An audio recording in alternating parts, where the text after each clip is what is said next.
Paris Olympic में gold medal जीतने वाले कौमी हीरो अरशद नदीम आबाई इलाके मियां चन्नू में मौजूद अपने घर पहुंच गए हैं, जहां हजारों लोगों ने कौमी हीरो अरशद नदीम का पुरतपाक इस्तकबाल किया। एक रिपोर्ट के मुताबिक गोल्ड मेडलिस्ट एथलीट की आमद के मौका पर इलाके के दाखिली दरवाजों पर खुश आमदीद अरशद नदीम के बैनर्स अवेजा किए गए, जबकि अरशद नदीम पर फूलों की पत्तियां निछावर की गईं और फिजा पाकिस्तान जिंदाबाद के नारों से गूंज उठी। पेरिस ओलंपिक्स 2024 में सोने का तमगा हासिल करने वाले अरशद नदीम का लाहौर एयरपोर्ट पर मीडिया से गुफ्तगू में कहना था कि गोल्ड मेडल हासिल करने पर अल्लाह ताला का शुक्र अदा करता हूँ। अरशद नदीम का इजहार तशक्कुर करते हुए कहना था कि कौम की दुआओं से अल्लाह ने इज्जत दी, उम्मीद थी पेरिस ओलंपिक्स में मुल्क का नाम रोशन करूंगा। कौमी हीरो की परवाज का लाहौर एयरपोर्ट पर वाटर कैनन से इस्तकबाल किया गया। उन्होंने कहा कि अवाम मुझे इसी तरह प्यार मोहब्बत देते रहे, आने वाले मुकाबलों के लिए मजीद मेहनत करूंगा और अल्लाह मुझे फिट रखे तो मैं मुल्क के लिए वर्ल्ड रिकॉर्ड बनाऊंगा। अरशद नदीम ने भारतीय खिलाड़ी नीरज चोपड़ा के हवाले से कहा कि वो भाई है, भाइयों की तरह है, वो दोस्त भी है। उन्होंने और मैंने जितनी मेहनत की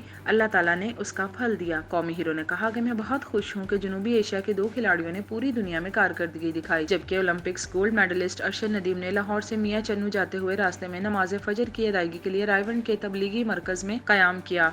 इस अहम कामयाबी पर अरशद नदीम सजदा रेज होकर अल्लाह ताला का शुक्र अदा करते भी दिखाई दिए। अपने आबाई गाँव मियां चन्नू की जानिब सफर के दौरान जगह जगह कौमी हीरो का शानदार इस्तकबाल किया गया। अरशद नदीम का काफिला चीचावतनी बाईपास पर पहुंचा तो शहरियों ने फूलों के हार पहनाकर इनका इस्तकबाल किया, फूल की पत्तियां भी निछावर की और अरशद नदीम कौमी हीरो और पाकिस्तान जिंदाबाद के नारे लगाए। याद रहे कि रात गए अरशद नदीम तुर्किश परवाज से रात 1:25 पर लाहौर एयरपोर्ट पहुंचे थे, जहां विफाकी वजीर एहसन इकबाल, वजीर ममलिकत Shaza Fatima, chairman PM youth programme Rana Mashhood, सूबाई वजीर उस्मा बुखारी और ख्वाजा साद रफीक समेत दीगर शख्सियात की जानिब से कौमी हीरो का पुरतपाक इस्तकबाल किया गया।